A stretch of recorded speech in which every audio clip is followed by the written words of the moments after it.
নমস্কার, কেমন আছেন সবাই? এখন সকাল 11:40 বাজে আর আমি চলে এসেছি পশ্চিম মেদিনীপুর জেলার হিমগড়ের পাথরবেড়িয়ার রামচন্দ্রের মন্দিরে। এই যে রামচন্দ্রের মন্দির,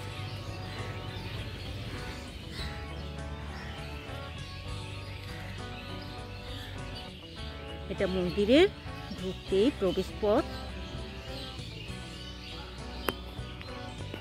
আর প্রবেশ পথের উপরে দেখতে পাচ্ছেন হনুমানজি।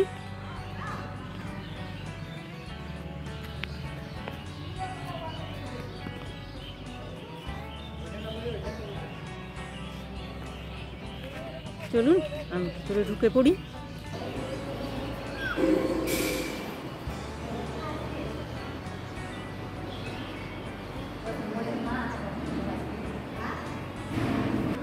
এই হচ্ছে ভিতরের মেন মন্দির, যেখানে রামচন্দ্র, সীতা, লক্ষ্মণ, হনুমান আছে। আর এটা মন্দিরের ভিতরের দিক।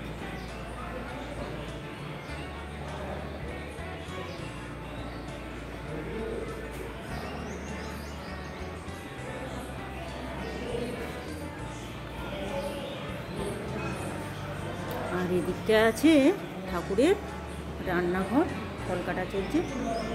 রান্নাঘরে ঢোকা নিষেধ, যাওয়া যাবে না। চলুন ঠাকুরকে দেখে আসি।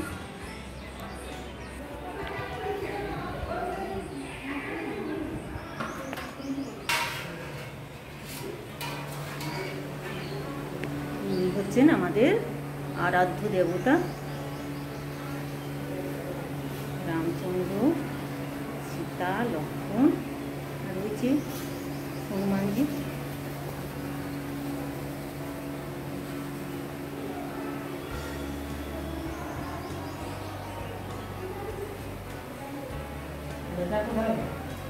এটা হচ্ছে বসার জায়গা, হরিনামও হয়।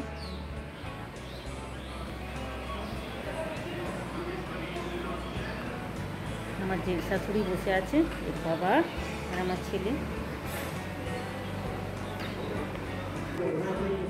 প্রায় 550 বছরের পুরানো এই মন্দির। এত বছর ধরে পূজিত হচ্ছেন আমাদের কুলদেবতা, আরাধ্য দেবতা। নিত্য পূজা হয়। এখানকার বসবাসকারী মানুষেরা কোনো শুভ অনুষ্ঠান করতে গেলে তার আগে এখানে ঠাকুরকে বাড়াভোগ দেন, তারপরে শুভ অনুষ্ঠান সম্পন্ন করেন। যেমন আমাদের আজকে আসা হয়েছে, আমাদের বাড়ির ছেলের উপনয়ন হবে, সেই জন্য বাড়াভোগ দিতে এসেছি। আর আপনাদেরকেও মন্দিরটা দেখাচ্ছি। তাছাড়াও এখানে দূর দূরান্ত থেকে মানুষরা আসে অন্নপ্রাশন, বিয়ে বাড়ি, উপনয়ন এগুলো করার জন্য।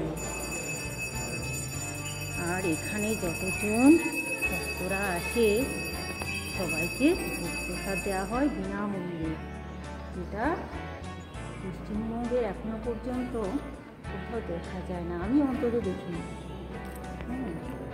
কোথাও গেলে ভোগ প্রসাদের জন্য টাকা লাগে, এখানে বিনামূল্যে ভোগ প্রসাদ বিতরণ করানো হয়। আর কেনই হবে না বলুন, আমাদের রাম তো রাজা রাম। প্রায় 200 বিঘার মতো জমি আছে, একটা পালকি আছে।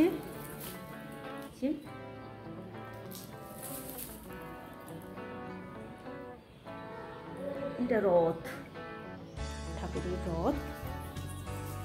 দেখুন পালকি ঠাকুরের, দুটো পালকি আছে। বাইরেটা দেখে আসি। আমার ছেলের মুখে ভাত এখানেই হয়েছিল, সবারই তাই হয়। এখানকার বসবাসকারী মানুষেরা সব এখানেই করে। এটা হচ্ছে বাইরের দিক, এটা মন্দিরের এই এরিয়া।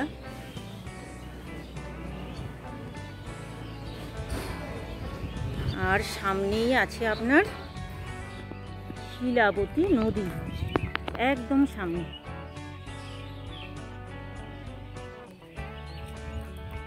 এই যে জলটা দেখা যাচ্ছে। আগে এই পাশটা নদীর জল যেত একদম মন্দিরের সামনে দিয়ে, কিন্তু এখন দেখা যাচ্ছে শিলাবতী তার গতিপথ বদলেছে, ওই দিকটায় জল যাচ্ছে। এই দিকটায় গেলে কিন্তু মন্দিরের মাটি ক্ষয় হতো, কিন্তু ভালোই হয়েছে, মন্দিরের কোনো ক্ষতি হচ্ছে না। নদীটার গতিপথ চেঞ্জ করেছে, ওই পাশে নিয়ে চলে গেছে।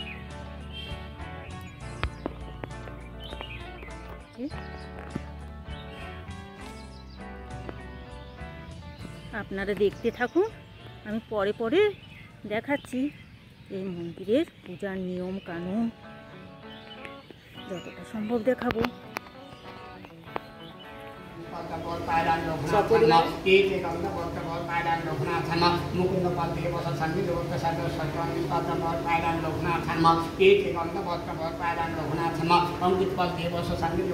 সুরজিৎ কুণ্ডু রুদ্রপ্রাণী রুদ্রপ্রাণী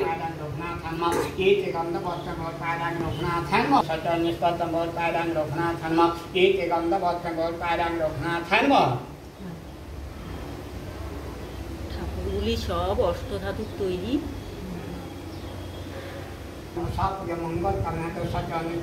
ওই তো নাম মনে আছে।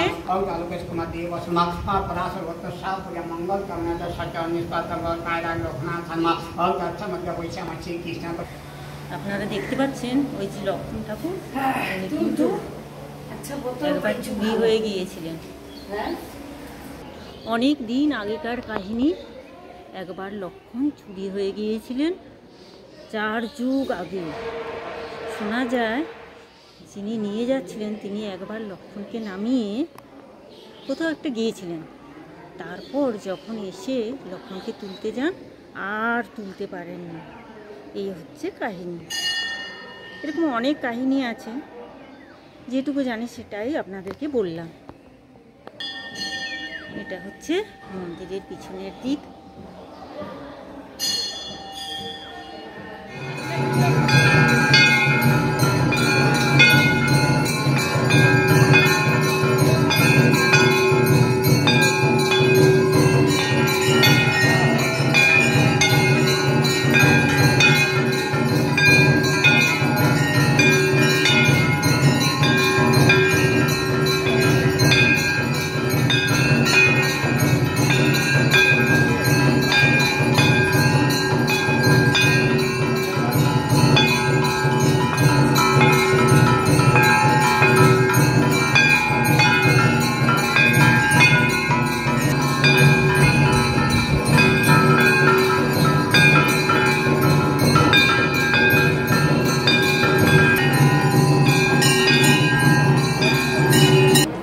আরতি হয়ে গেল।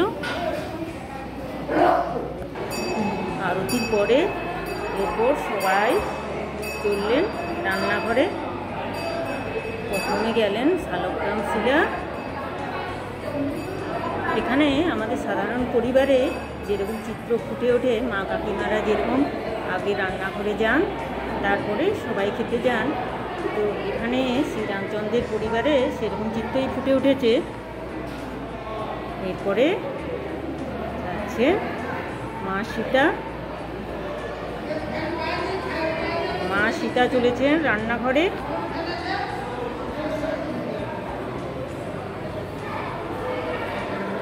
খাবার বাড়তে হবে যে। তারপরে রামচন্দ্র যাচ্ছেন।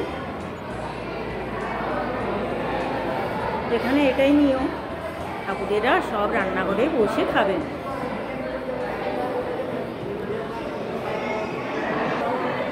তারপর রামের ভাই লক্ষ্মণ যাচ্ছেন।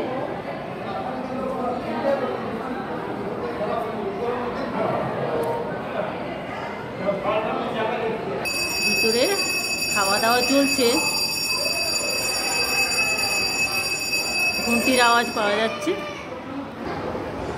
খাওয়া দাওয়া হয়ে গেছে, এরপর একে একে সব মন্দিরে প্রবেশ করছেন। শালগ্রাম শিলা গেলেন। এরপরে শ্রীরামচন্দ্র মন্দিরে প্রবেশ করছেন। রামচন্দ্র রামচন্দ্র যখনই মন্দিরে প্রবেশ করলেন তখন হনুমান এরপর সবশেষে যাচ্ছেন খেতে।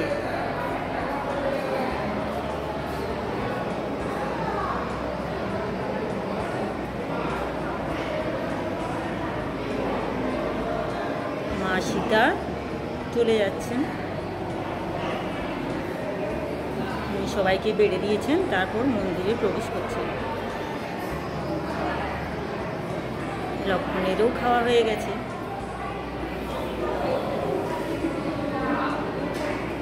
এরপর সব শেষে হনুমান আসছেন, মন্দিরে প্রবেশ করবেন। এরপর সত্যি এখানকার নিয়ম খুবই সুন্দর। আপনারা যদি এখানে আসতে চান, যারা দূরের, গড়বেতা স্টেশনে নেমে অটো কিংবা টোটো ধরে আসতে পারেন। যাকেই বলবেন যে কুম্ভর যাবেন, সেই আপনাকে পৌঁছে দেবে এই মন্দিরটিতে, রামচন্দ্রের মন্দিরে। এনারা সবাই ভোগ গ্রহণ করার পর বিশ্রাম করছেন। চলুন ওই দিকটায় দেখি কি হচ্ছে। আর ওইদিকে সবাই বসে আছে ঠাকুরের ভোগ প্রসাদ গ্রহণ করার জন্য।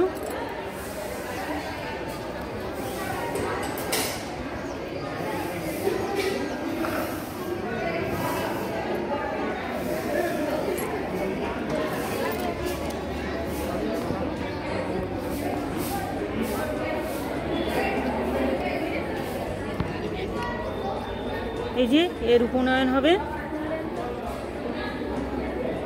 বড় ভাইয়ের।